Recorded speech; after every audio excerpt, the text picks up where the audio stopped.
queridos.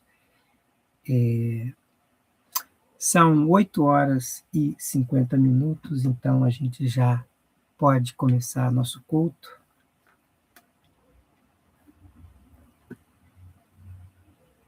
Esperei confiantemente pelo Senhor, Ele se inclinou para mim e me ouviu quando clamei por socorro.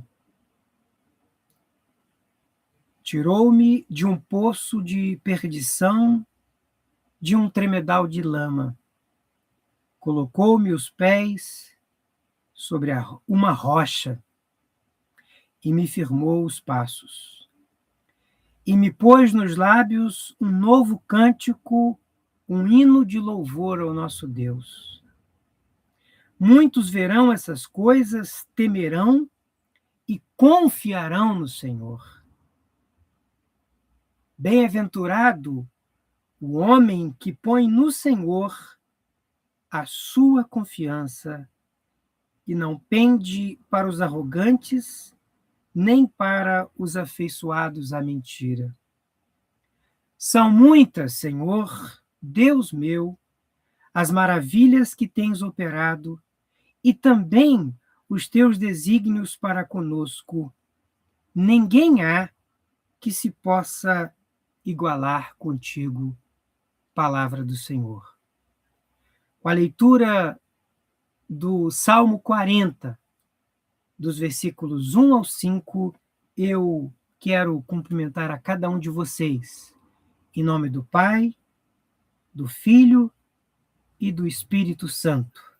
Nós celebramos esse culto em comunhão fraterna, porque nós desejamos prestar culto a Deus, nós desejamos adorá-lo. Eu quero, então, convidá-los para juntos cantarmos o hino Mais Perto da Tua Cruz. Cantemos juntos esse cântico. Meu Senhor, sou teu, tua voz ouvi a chamar-me com terno amor. Eu almejo estar sempre junto a ti, ó bendito Salvador. Mais perto da tua cruz quero estar, ó Salvador.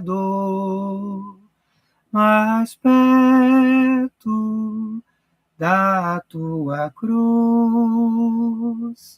sempre quero estar, Senhor. A seguir-te aqui me consagro já, constrangido pelo amor. E minha alma, assim, bem contente está em servir-te a ti, Senhor. Mais perto da tua cruz quero estar, ó Salvador. Mais perto da tua cruz quero estar, ó meu Senhor. Ó, que doce paz, que alegria é aos teus santos pés estar. E com terno amor, reverente fé, com o meu Senhor falar. Mais perto da tua cruz quero estar, ó Salvador. Mais perto da tua cruz sempre quero estar, Senhor. Aleluia.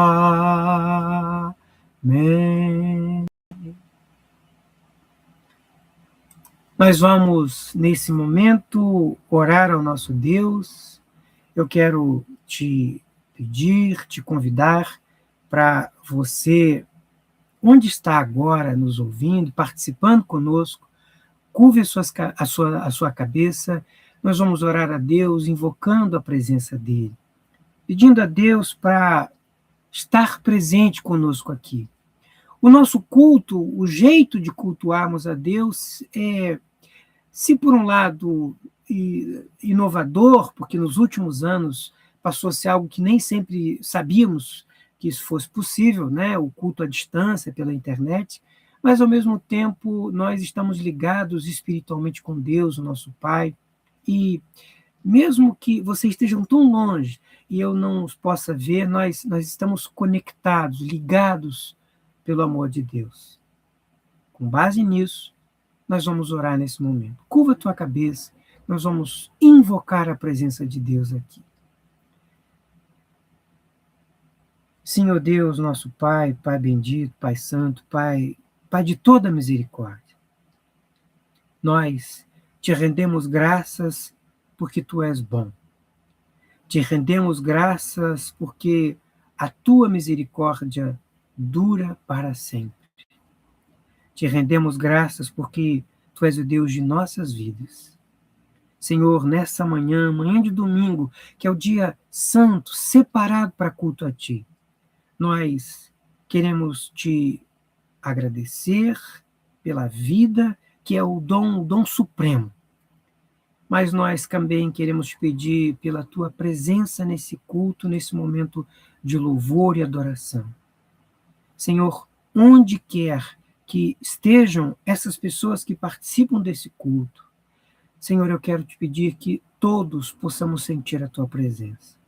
Que não somente os cânticos que nós cantarmos, não somente a tua palavra que for lida e pregada, que cada ato desse culto à distância, culto online, seja enriquecedor, que seja abençoador para todas as pessoas. Fala conosco, Senhor. Nós te pedimos, em nome de Jesus. Amém. Graças a Deus, eu mais uma vez quero cumprimentar a cada uma das pessoas que estão participando conosco, e eu sou muito agradecido pela presença de cada uma delas. Sejam abençoadas, sejam saudadas novamente, e as que eu não saudei, sejam saudadas agora. Meus irmãos, minhas irmãs, o tema do nosso culto de hoje é a cruz de Cristo. Com base nisso, nós cantamos o primeiro cântico. E, com base nisso, nós também meditaremos na palavra de Deus. Antes, porém, eu queria convidar a cada um de vocês para que, juntos, cantemos mais um cântico de louvor e adoração ao nosso Deus. O cântico se chama O Teu Amor, do Asaf Borba. É um cântico conhecido e eu tenho certeza que, cantando a capela, não será difícil para vocês também, aí em casa, acompanharem, cantando e louvando ao nosso Deus. O Teu Amor, cantemos. O Teu amor se estende além dos céus, constantemente mostras que és fiel. Tua justiça é majestosa como os montes, sabedoria mais profunda que o mar. Mas vem comigo estar. O teu amor me enche o coração. Encontro paz à sombra do teu perdão. Tenho alegria na abundância da tua casa. do teu rio de água viva beberei. Tu és meu rei. O teu amor se estende além dos céus, constantemente mostras que és fiel. Tua justiça é majestosa como os montes, sabedoria mais profunda que o mar, mas vem comigo estar. O teu amor me enche o coração, encontro paz à sombra do teu perdão.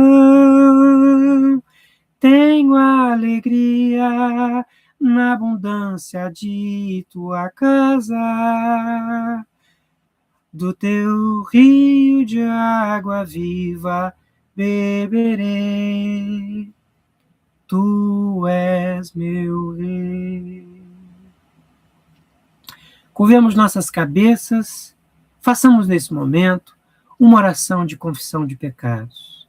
Muitas vezes nós sabemos que palavras, pensamentos e obras, muitas vezes inconscientemente, por meio de palavras, pensamentos e obras, nós pecamos contra Deus. Pecamos contra o nosso semelhante, contra o nosso próximo.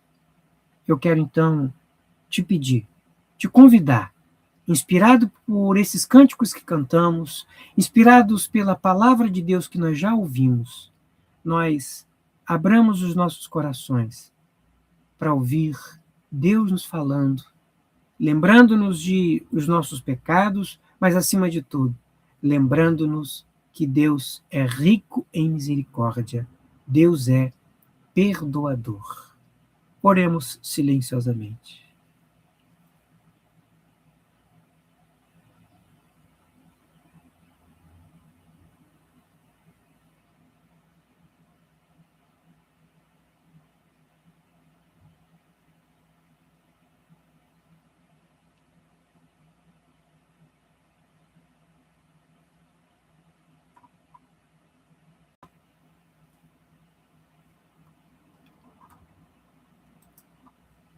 Se confessarmos os nossos pecados, Ele é fiel e justo para nos perdoar os pecados e nos purificar de toda injustiça. Amém. Meus irmãos, minhas irmãs, nós vamos ouvir a palavra de Deus, que é o centro do culto cristão. Antes, porém, eu queria fazer somente uma consideração, uma informação. Esse culto que nós estamos realizando aqui, em princípio, foi pensado para que tipo de pessoa? Para pessoas que, de alguma forma, por algum motivo, não conseguem mais ir à igreja, que estão impedidos, repito, por algum motivo pessoal, algum impedimento, e não têm condições de ir à igreja, uma igreja física, onde encontra pessoas. Para isso e para essas pessoas, esse culto foi pensado. E aí eu quero sempre lembrar, né? Eventualmente, uma pessoa ou outra vem aqui ao culto e são sempre muito bem-vindas, mas o meu desejo é que, se você tem condições de ir à sua igreja, participar do culto, no contato com os teus irmãos e tuas irmãs na fé, faça isso. Esse culto aqui não pode ser pensado como substitutivo para isso. Obviamente, para aquelas pessoas que estão distantes, que não podem ir à igreja, são muito bem-vindas e é para você que esse culto foi pensado. E me alegra muito se você pode vir aqui e me alegrará mais ainda se você puder vir outras vezes. Eu quero, então, antes de pregar a palavra de Deus, me apresentar para as pessoas que não me conhecem. Eu me chamo Levi Bastos, sou presbítero ordenado da Igreja Metodista, sou pastor da Igreja Metodista há 32 anos e ainda estou profundamente comprometido com a Igreja Metodista, mas entendi que era muito importante abrir esse espaço com um ministério que segue o modelo de John Wesley, fundador do metodismo. John Wesley falava sempre que o mundo é sua paróquia. E se eu tenho a chance de abençoar pessoas distantes de mim, especialmente aquelas que não podem ir à igreja, eu me sinto muito feliz e para isso foi pensado. O culto, ele acontecerá sempre quinzenalmente, em princípio. No primeiro momento, sempre nesse horário, e sempre 40 minutos, 45 minutos é o nosso tempo pensado, tá bom? Então, com isso em mente, eu queria convidá-los para nós abrirmos as nossas Bíblias na carta de Paulo, apóstolo aos Coríntios. Primeira carta de Paulo aos Coríntios, capítulo 2. Primeira carta de Paulo aos Coríntios, capítulo 2, dos versículos 1 ao 2. Apenas 2 versículos. 1 Coríntios, capítulo 2, versículos 1 e 2. Vamos ler a palavra de Deus. São Paulo, apóstolo, inspirado pelo Espírito Santo de Deus, escreve aos crentes de Corinto e também escreve a nós. Eu, irmãos, quando fui ter convosco, anunciando-vos o testemunho de Deus, não o fiz com ostentação de linguagem ou de sabedoria, porque decidi nada saber entre vós, senão a Jesus Cristo e este crucificado. Palavra de Deus. Mantenha suas Bíblias abertas, porque ela é a palavra de Deus. Eu quero falar sobre a cruz de Cristo. Eu quero pregar inspirado por esse tema. A primeira questão, a primeira afirmação que eu faço é que existem diferentes, variadas formas de pregação. Como a gente deve pregar? Eu penso que hoje, por exemplo, a gente está se valendo, nós estamos nos utilizando de um modo que São Paulo não tinha de pregar. Através da internet, a gente alcança pessoas. Há quem pregue pelo rádio.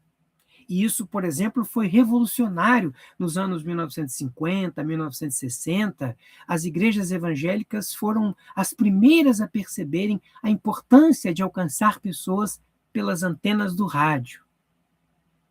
Nós também podemos falar que existem diferentes formatos de pregação. Eu tenho um colega de pastorado, um pastor metodista de São Paulo, ele prega e ele usa uma dinâmica sempre muito rica, ele faz da pregação um ato também de artístico. Ele usa imagens, ele usa roupas variadas. Eu, por exemplo, vi uma pregação desse meu amigo pastor que ele trocou várias vezes de óculos, porque através da troca dos óculos ele queria imprimir, comunicar alguma coisa.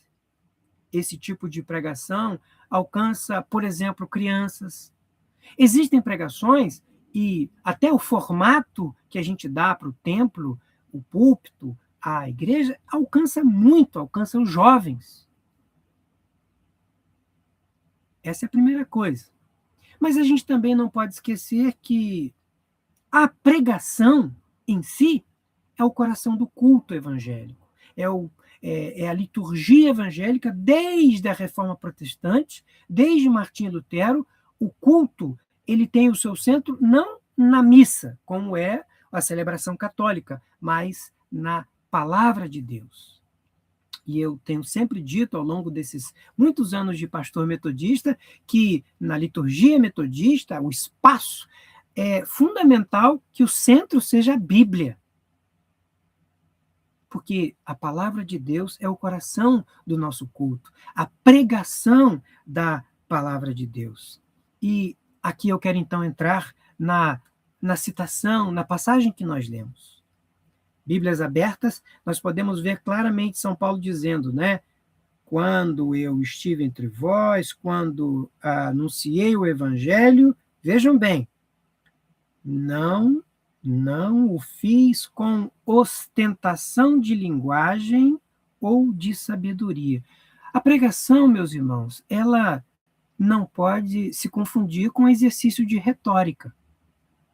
Eu me lembro bem, eu era adolescente, estudava em Campos, na escola técnica, no agrotécnica, também chamado de colégio agrícola em Campos, e aí eu fiquei alguns dias, né, final de semana eu sempre ia, pelo menos na primeira parte da minha estadia lá, eu ia passar o final de semana na casa do pastor metodista, e era muito interessante que uma vez a gente foi ao mercado, o mercado de Campos dos Goytacazes, e lá eu ouvi um vendedor que falava com muita, né, oratória, comunicativo, e aí eu brinquei com o pastor metodista, pastor Saneto, e eu falei, pastor, ele seria um bom pregador.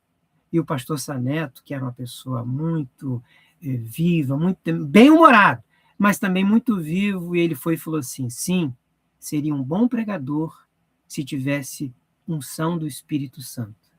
Porque o pastor Saneto quis falar para um adolescente e deixar claro que para ser pastor e pregador do evangelho, não basta só retórica.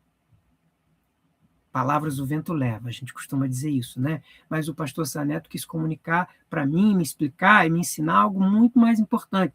Para ser pregador do Evangelho de Cristo, um bom pregador, uma boa pregadora, não tem que dominar a língua portuguesa muito bem. Isso é um requisito importante, mas o mais importante é a unção.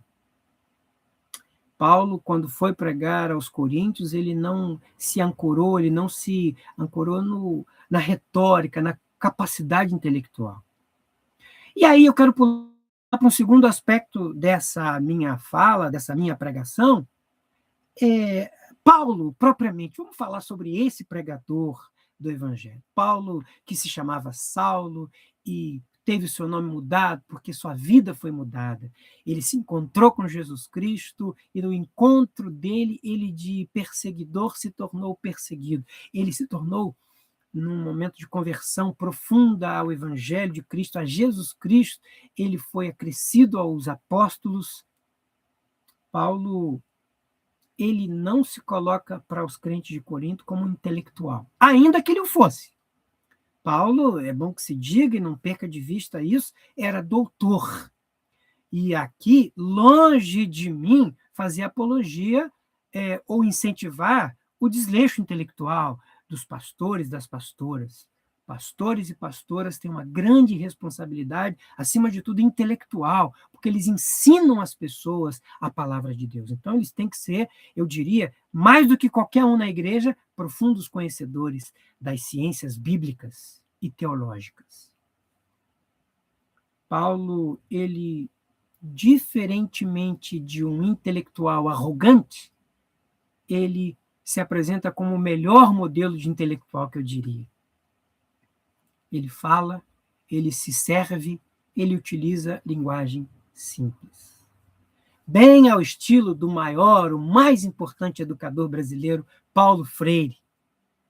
Paulo, ele se preocupou em se comunicar de modo compreensivo. E aí eu pergunto a vocês, a quem ele segue quando ele faz isso?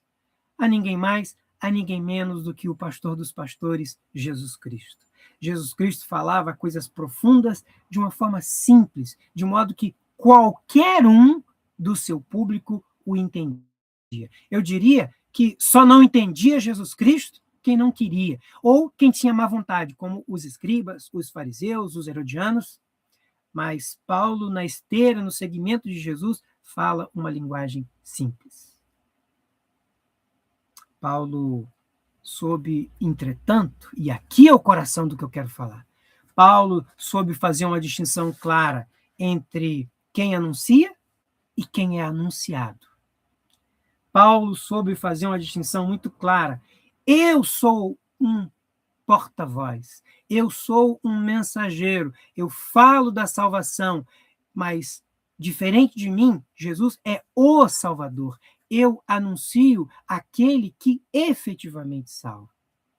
Meus irmãos, Paulo, ele com isso deixa claro que um pregador não pode fazer culto à personalidade. Um pregador, ele, mal comparando, ele, eu diria, para que os futebolistas, né, é como se um bom juiz. Como é um bom juiz, gente? É um juiz que o jogo começa, transcorre, termina, sem a gente nem ver que ele está lá. Fez um bom trabalho. E um bom pregador do evangelho, ele se detém naquele que é maior. E aí eu volto a João Batista, né? O Evangelho de João, os evangelhos falam que João Batista começou pregando a Jesus Cristo, e aí, com o tempo, quando Jesus aparece no seu ministério, os discípulos de João passam a seguir a Jesus. E aí vão lá aqueles que gostam de intriga e falam: muitos dos seus discípulos estão seguindo a Jesus. E aí João Batista vai e diz: convém que ele cresça e eu diminua. São Paulo, apóstolo, não fez diferente, e nesse sentido ele é um ótimo modelo para nós, para todos os pastores, pastoras, para todos os líderes religiosos. Nós não devemos criar essa doença que é culto à personalidade. Pastores estrela, isso é um absurdo, isso é uma negação do evangelho. Os pastores são servos do povo, são servos da comunidade, eles trabalham para que as pessoas cresçam espiritualmente. Vale a mesma coisa para a igreja. A igreja não prega a si mesma, a igreja prega a Cristo. E eu aqui quero encaminhar para o final dessa minha fala, da minha pregação, e sobre a cruz de Cristo. Paulo fala que ele nada desejou saber senão Cristo e Cristo crucificado. Mas, meu Deus, o que é essa história da cruz de Cristo? Eu poderia resumir dizendo: olha, a cruz de Cristo é o centro do Evangelho. Cristo e Cristo crucificado. Como é que Jesus começou o seu ministério? Jesus Cristo começou o seu ministério dizendo aos seus discípulos: se alguém quer vir após mim, negue-se a si mesmo e tome a sua cruz. O seguimento de Jesus presume a cruz. Hoje eu tenho a sensação, é uma sensação, eu posso estar equivocado, e vocês são maduros, e vocês é que têm que fazer um julgamento sobre isso, né? Mas a minha percepção, o meu sentimento é que não poucas vezes, ou seja, muitas vezes, a pregação cristã nos nossos dias, ela procura agradar as pessoas, prega tudo menos a cruz de Cristo. Ou pelo menos, para não ser tão enfático, eu diria que muitas pregações, em muitos momentos, elas desconsideram a importância da cruz de Cristo. E o que o evangelho se transforma? O evangelho acaba se transformando em autoajuda. Mas a cruz de Cristo pouco ou nada tem a ver com autoajuda. Eu sei que o evangelho, ele é sim um fator motivacional para as nossas vidas. Pessoas que seguem suas vidas orientadas pelo evangelho de Cristo, é evidente, é notório, é perceptível que elas desenvolvem um projeto, né, uma vida, um desenvolvimento pessoal visível. Mas o evangelho de Cristo não pode ser confundido com autoajuda. Sabe por quê? Porque o evangelho, o centro do evangelho é a cruz de Cristo. E a cruz de Cristo implica em perdas, em renúncias. A cruz de Cristo significa adotar o projeto de vida de Jesus, com tudo o que isso significa. Afinal de contas, nós somos cristãos e cristãs. E quem se propõe ao seguimento de Jesus Cristo tem que ter isso claro em mente. O evangelho não é necessariamente sempre essa boa notícia para pessoas, por exemplo, que confundem o evangelho com prosperidade. Quem vem para Cristo achando que isso significa que vindo para Cristo, ele não terá problemas na vida, que ele, de uma hora para outra, instantaneamente vai enriquecer, ou que nada de mal lhe advirá, isso, eu diria, ele foi enganado, se enganou, porque o Evangelho de Cristo é cruz. São Paulo diz muito claramente, ele foi aos Coríntios e fala com prazer, com alegria, com contentamento. Olha, eu, entre vocês, eu não me ocupei de questões profundas da filosofia, da religião. Não, eu falei de coisa muito simples. Eu falei do coração do Evangelho. Eu preguei nada mais, nada menos do que Cristo. E que tipo de Cristo? Cristo crucificado. Meus irmãos, a cruz de Cristo mostra o amor de Deus por nós. Por quê? Porque Cristo tomou o nosso destino. A morte que cabia a nós, Cristo morreu por nós. Para quê? Para que nós tenhamos vida. O seguimento de Cristo implica, e a gente não pode perder de vista isso, né? O seguimento de Cristo implica em renúncias. Eu posso dar um exemplo, e esse exemplo é emblemático. Houve uma situação em que um jovem rico seguiu a Jesus Cristo, ou pelo menos pretendia seguir a Jesus Cristo. E ele chega dizendo, olha, eu tenho feito tudo, tenho seguido à risca todos os mandamentos. Para te seguir, o que me falta? Jesus Cristo vai dizer para ele, olha, vende tudo e dá para os pobres e vem e segue. E ele simplesmente, ao que parece, ele se frustrou e a gente não tem indícios ou informação de que ele efetivamente seguiu a Jesus Cristo. Pastor, você está dizendo então que a gente não tem que ambicionar, enriquecer? Não, pelo contrário, é absolutamente legítimo. Não tem problema nenhum em trabalho justo, duro e que desencadeia enriquecimento material. Isso não é problema nenhum, pode ser uma bênção. O problema é que, no caso daquele jovem, ele não estava apto para seguir a Jesus porque ele não tinha condições de adotar a cruz de Cristo. Ele não era capaz de renúncia. Um outro exemplo, Nicodemos, ele, quando foi se encontrar com Jesus, o Evangelho de João diz que ele foi de noite para não ser visto. Ele não teve a coragem de, olha, implica em tornar público o meu desejo de seguir a Cristo. Isso talvez desencadeasse uma série de animosidades entre os seus pares na sociedade israelita, e ele preferiu ver Jesus de noite. Eu poderia dar muitos outros exemplos de circunstâncias que a Bíblia, que o Evangelho mostra, de pessoas que não tiveram forças para seguir a Jesus Cristo. O coração do Evangelho é a cruz. E eu termino dizendo, meus irmãos, não tem seguimento de Cristo sem a cruz de Cristo. E a cruz de Cristo é a marca identificadora dos seus discípulos. Que Deus nos abençoe, que essas palavras ecoem no coração de cada um de vocês.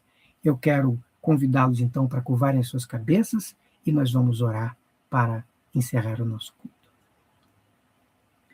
Nosso Deus, nosso Pai, Deus de toda a misericórdia, te louvamos pela tua palavra que nos alcança, te louvamos pela tua palavra que fala de Cristo, a cruz de Cristo, que é o sinal mais maravilhoso de que tu nos amas, de que o teu amor é eterno.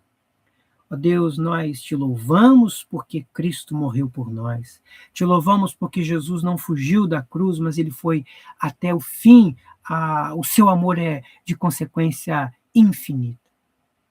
Mas nós também te pedimos, Senhor, faz-nos aptos, faz-nos capazes de tomar a sua cruz e seguir no seguimento. Seguir e continuar o seguimento de Cristo. Dá-nos força espiritual para, no cotidiano, nas nossas vidas, no dia a dia, não nos omitirmos, não nos omitirmos de adotar o projeto de vida do seguimento de Jesus Cristo. Dá-nos a graça de poder falar como Paulo, Cristo e Cristo crucificado no coração das nossas vidas. Ah, Senhor, nós oramos te pedindo em nome de Jesus, que morreu por nós na cruz. Amém. Recebamos a bênção. Que a graça do Senhor Jesus, poder de Deus e a comunhão do Espírito Santo seja conosco, hoje e para todo sempre. Amém. Graças seja ao Pai, graças seja ao Filho e ao Espírito Santo, hoje e para sempre sempre. Amém. Que Deus nos abençoe. Muito obrigado pela presença de vocês aqui. Cada uma das pessoas que estão conosco, eu quero agradecer. E também pela interação que vocês tiveram conosco durante o culto. Desejo a vocês também um domingo abençoado. Continuemos orando uns pelos outros. Em 2 semanas, querendo Deus, e se nós vivemos para isso, nós nos encontramos nesse mesmo espaço, 8h50. Que Deus nos abençoe. Amém.